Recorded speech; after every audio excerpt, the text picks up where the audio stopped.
So in the last couple days, I saw and reviewed two different Disney films or TV shows.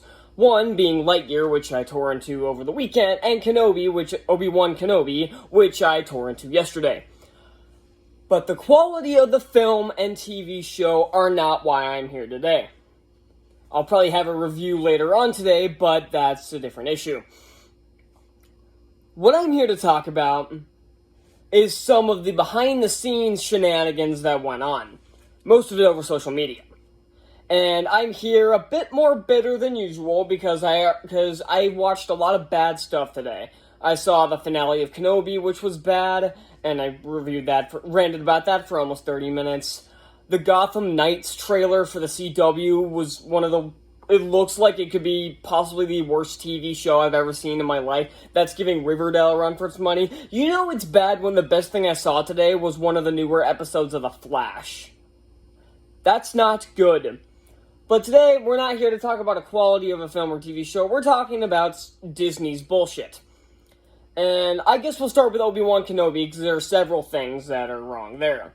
First off, I touched upon the fact that, in my review, that they had been calling people racist for not liking Reva.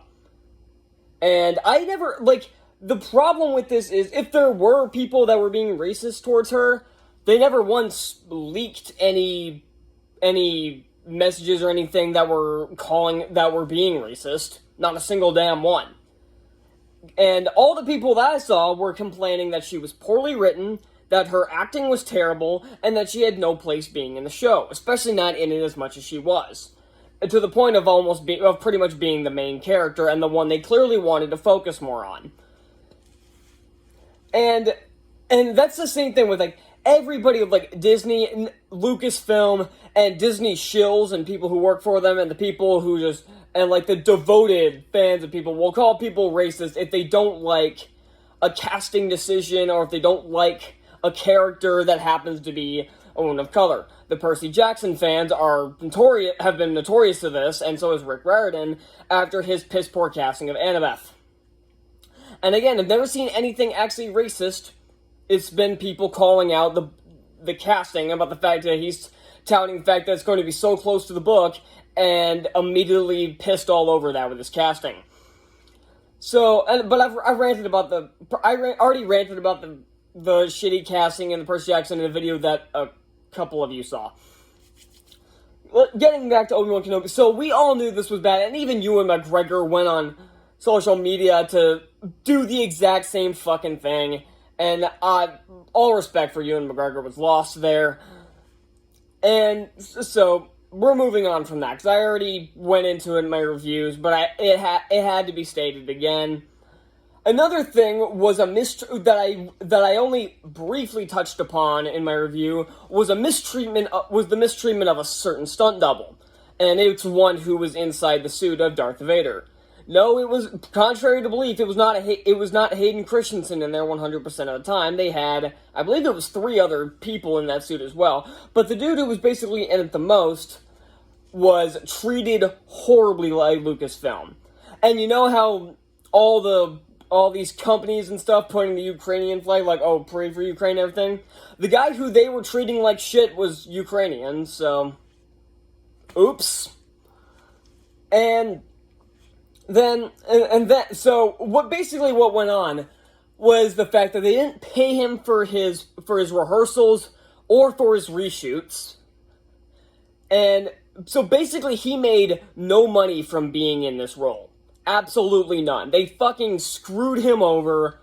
Basically saying I don't have the full quote, and I don't really have time to look it up right now, because I'm doing this very quickly. I'm on a tight schedule today.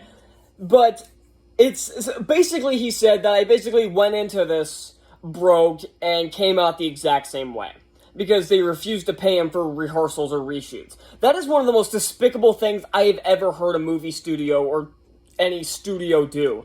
That is horrendous. And then also what I talked about was another one, was where the official Star Wars Twitter not only allowed people to bully others who didn't like the show, they joined in on the bullying themselves.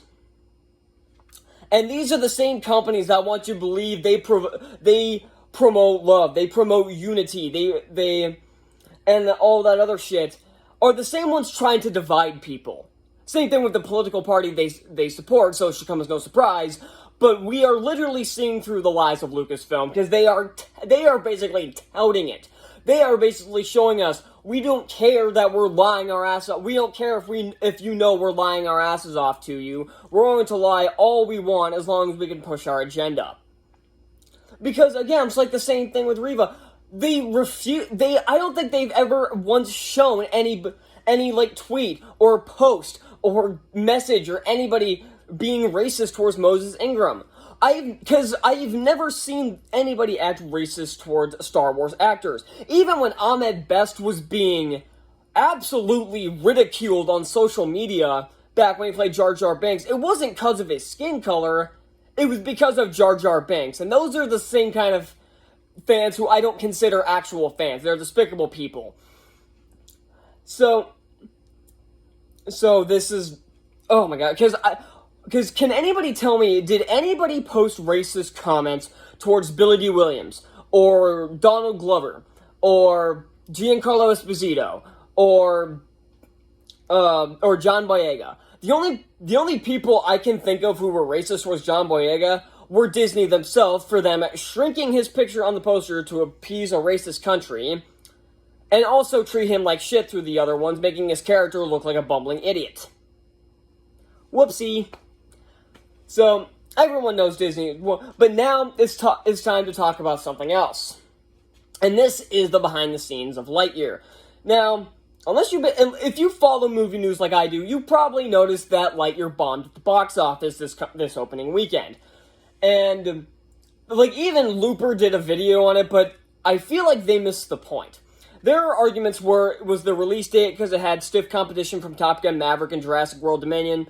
Sure, that's fair. One of them was the fact that no one really knew what this movie was supposed to be. Like, it was touted as the real story of a real Buzz Lightyear, then the movie opens telling you it's a movie within the movie.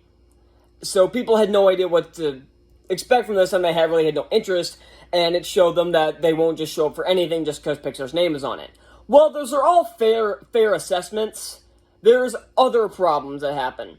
Now, I already touched upon their woke agenda within the movie, and that's part of the reason why the movie didn't do so well and why people aren't liking it. So I already talked about that, but what I'm going to talk about is Chris Evans. Now, we all know they replaced Tim Allen because they don't like his political views, so they didn't invite him back. Because, again, political agenda. Same reason they fired Gina Carano, but not Pedro Pascal, for basically doing the same thing, but in opposite directions. One direction worked for them, one didn't, so this direction got fired. But then Chris Evans went on social media to attack people who didn't like the fact that Disney was pushing political nonsense in their movies again. I say they're doing it again as if they haven't done it in a while, and then all of a sudden they're doing it again. No, they do it in every movie, but I digress. People don't like the fact that they're pushing an agenda with these movies. And people used to not notice, now they're figuring it out. But you know why people didn't notice? Because it wasn't there. I feel like I got something backwards there, but I digress. So, people didn't like that, and Chris Evans went on social media and decided to attack people about it. And that left a bad taste in a lot of people's mouths, and decided, we don't want to support your shit. Only reason, and you want to know, I did not pay for my ticket. I went with my family, because it was a birthday weekend for my 9-year-old brother as well, and we needed something to do the day before Father's Day, so it's like, they decided to go, so I didn't lose any money from this. I personally didn't lose any money on this movie. So, my conscience is clear. But, what was my point? Yeah. So, and here's the thing about Chris Evans. He doesn't have that big of a star caliber outside of Captain America. And I mean this, because he's done other movies, obviously. But every time he's in a movie doesn't seem to do that well just because his name is on it. This isn't like Robert Downey Jr., where he did Doolittle, which apparently was one of the worst movies of 2020. I refuse to see it. But it was one of the worst movies of that year, but it still made money. it still made, I think, almost $200 million domestically. So it still made bank purely on the fact that it had Robert Downey Jr. Or Chris Hemsworth. You throw him in a shitty Netflix film called Spiderhead. I haven't seen, but I've heard it's bad. I probably will be seeing it, but I've heard it's bad. And it's still #1 on Netflix. Think of another example. But you get my point. You get my point. Chris Evans doesn't have any big caliber outside of Captain America. You know why? Because these other two actors have done good things outside of the MCU. Chris Evans hasn't. What did he do before the MCU? Well, he did the Fantastic Four movies that people don't like. He did Scott Pilgrim, which is largely forgotten. He did a DC movie called The Losers, which I'm guaranteeing everybody watching this video has never seen, or most of you probably haven't even heard of. I haven't seen it. I'm not going to see it. I have no interest in it. I have no interest in ever watching it. So, this guy, and he's doing a movie with Ryan Gosling called The Gray Man, comes out next year, or not next year, next month. And the only reason I'm interested in seeing it is because it is directed by the Russo brothers and written by the same guys who worked with the Russo brothers on Winter Soldier, Civil War, Infinity War, and Endgame. I don't give a rat's ass about the fact that Chris Evans is in it. If you replace him with any other actor, I would not give less of a crap. But guess what? Oh, I thought of another actor, Chris Pratt. He's in Jurassic World Dominion, which came out a few weeks ago, and is beating Lightyear at the box office in its second weekend. And even Top Gun Maverick is pulled ahead of it on Sunday. Didn't quite pull enough over the entire weekend to get ahead of it, but it pulled enough on Saturday and Sunday to take its second place again. So this guy, they literally pulled him in because he'll support their agenda. Now, I said in my review that he does kind of sound like Tim Allen. Like, I originally thought, okay, maybe they brought him in because this is the closest they got. But when I realized that they didn't invite Tim Allen back because of his political views, I figured out why they brought in Chris Evans, because he's the dead opposite. He will support their agenda no matter what, and because he's just as woke and stupid as the company. But he doesn't have the kind of star power to actually pull shit like this and his movie still and trust that his movie will still make money, because it's not making money. I think it'll go down as a huge loss. The movie cost $200 million to make. Yes, really. And that's not including the big marketing budget they have. And $51 million its opening weekend. That might seem high for some people, but take into account that Cars 3 in its opening weekend made $53.7 million, I think. $53.7 million in its opening weekend. You're getting beat by Cars 3, which is a franchise most people don't like. I like the first and third Cars movies, but even I didn't see Cars 3 in the theater. I would have liked to have, but I didn't.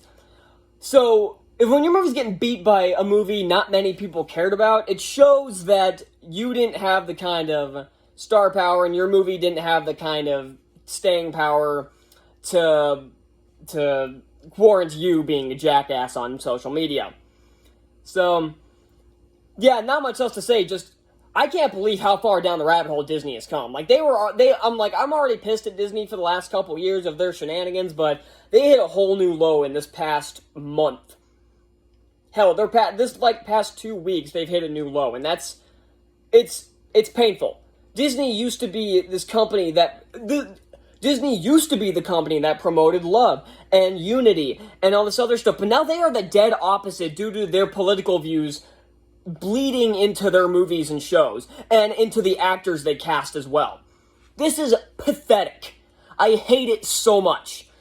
I refuse to give Disney movies the benefit of the doubt anymore. Unless they're part of the MCU, I don't give the movies or shows the benefit of the doubt. If they make something good outside of Marvel, please tell me, because I liked Doctor Strange too. I have a feeling I'm gonna like Thor, and I'll probably like Black Panther as well. I haven't watched Miss Marvel yet. I'm assuming I'll probably like it. I don't think I'll love it. I don't like the character, but I'm assuming I'll like it. She-Hulk could be good.